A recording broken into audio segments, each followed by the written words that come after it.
طبعا في بنات، دايما في بنات لما تخرج من العلاقه وتقول الواد ده غزلني، الواد ده باعني، الواد ده عمل وسوى، ده انا حبيته، ده انا عملت، ده انا سويت، ده انا وتفضل تقول ده انا من السنه الجايه.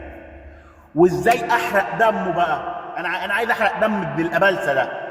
وطبعا تجري تعرف علاقه تانية على طول، وممكن اساسا ممكن يكون الواد بيمتحنها مثلا ولا حاجه، ولما بتخش علاقه تانية هو كده عرف اللي هي بتخونه. ما تقولش اللي انا عشان سبتك يومين ثلاثه تروح تجريت على طول. عشان كده بقول للبنات في اي علاقه ما تخشيش العلاقه الثانيه على طول. مش خنقك ونرفزك وسابك وعمل، لا ما تخرجيش بالعلاقه على علاقه، لا ده انت تاخدي مهله مع نفسك كده وتستريحي اعصابك وتختاري صح بعد كده. ما تعرفيش اللي معاكي ده بيمتحنك ولا لا، بيشوفك ميتك عامله ايه، طب انت لما تسيبيني هتروحي فين، طب ايه اللي هيحصل، طب ايه اللي جرى، طب هيفضل يقول كده مع نفسه. ده الشخص ممكن اللي بيعمل فخ ليكي. لكن الشخص بقى اللي انت حبيتيه صح وعارفه اللي هو بيبعد عنك وعارفه اللي هو ده مش هيرجع تاني، برضك ما تخرجيش من العلاقه دي وتخش علاقه تانيه.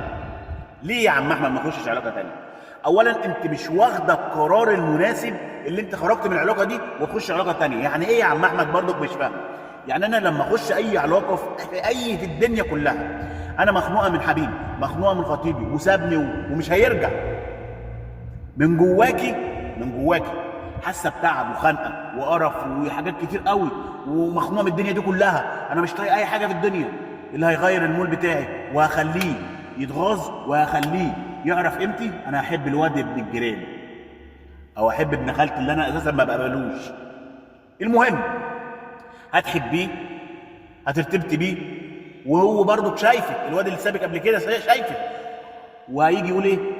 يا عم ده انا معلم عليها، ده البت دي شمال، وهو اللي شمال عشان هو عارف نفسه اللي هو شمال. انت طبعا انت ماشيه في حياتك والغيبوبه عندك كده مش مستوعب اي حاجه، مش مستوعبه اللي انت اساسا ماشيه في العلاقه اللي انت مش عايزاها، اللي انت مش حابه الواد ده، بس انت ماشيه معاه عشان تغيظي الواد ده. طب ليه تعملي كده؟ ليه؟ ما انت اللي انت بتعمليه ده اذى لنفسك. انت حبيتيه يعني شبه حبيته عشان اغيظ الواد ده، وهتخش خطوبه عشان اغيظ الواد ده، وهتجوز عشان اغيظ الواد ده، وهتجيب عيال. ما خلاص، ما انت اتجوزت، خلص الكلام، هتجيبي عيال. ما تقوليش هتمنعي، لا خلاص اتجوزت تجيبي عيال. وفي الاخر والدنيا تلف وتدور وتبص لحبيبك القديم يا ريتني كنت معاك، او هو يقول لك يا ريتك كنت معايا. ما انتوا اللي سبتوا بعض من الاول، وفي الاخر انت بتغذيه كل ده. يعني حبيت الواد، حبك وخطبك واتجوزك وجبت عيال عشان تغيظي الواد الاولاني. ما هو ده غلط، ده غلط، دي كده اختيار العلاقه غلط من الاساس. ما تقوليش ان انت بتغيظي حد. الحب وفتح البيت من بابه ده مش عشان تغيظي اي بني ادم، ده مستقبلك انت، حياتك اللي انت صاحيه من النوم هتلاقي حد جنبك اللي انت ما بتحبوش كل يوم، وكمان هتجيبي منه عيال كل شويه هتجيبي منه عيال. طب قولي لي ايه الحل في كده؟ الحل صعب. الحل ده من البدايه، الحل ده ما تخرجيش من العلاقه وتخش اي علاقه تانية سريع. لا، لما تخرجي من العلاقه الاولانيه وتيجي تخش علاقه تانية بعدها بشهر شهرين، اهم حاجه تنسي الشخصيه دي، تنسيها وتقتنعي بالشخصيه الجديده. هتحبيه، مش بعمل كده عشان اغيظ كده، لا، هتحب الشخصيه. ما تخشيش اي علاقه وانت ما بتحبيش الشخص ده، او الشخص ده داخل دغري، او الشخص ده محترم مؤدب هيكمل معايا حياتي.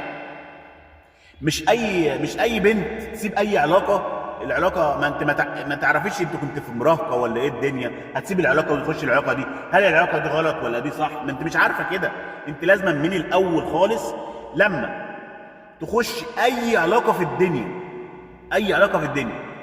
بينه وبين العلاقه 3 اشهر على الاقل، يا 6 شهرين، تريحي فيها اعصابك وترجعي لعقليتك من جديد. عشان اول ما تسيب العلاقه الاولانيه اللي هو ضحك عليكي مثلا او انت ضحكت عليه، لازم في فتره كده. مش بيقول لك مثلا يعني بعد الطلاق، يعني لما تيجي واحد يطلق حد يقول له العده دي عشان مثلا ايه، مثلا يقول حامل ولا مش حامل، ترجعي تاني ولا لا. اعملي زي كده. اعمل ازاي يعني؟ لازم في فتره كده تسيبيها بين العلاقتين، لازما، انا بقول لازما، دي حاجه اساسيه، قاعده اساسيه، وكل بنت لازم تفهم اللي انا بقوله ده، قاعده اساسيه. لما تسيب اي علاقه ما ترجعيش في اي علاقه ثانيه. خلص الكلام معايا، يا رب تفهموا كلامي. سلام بقى.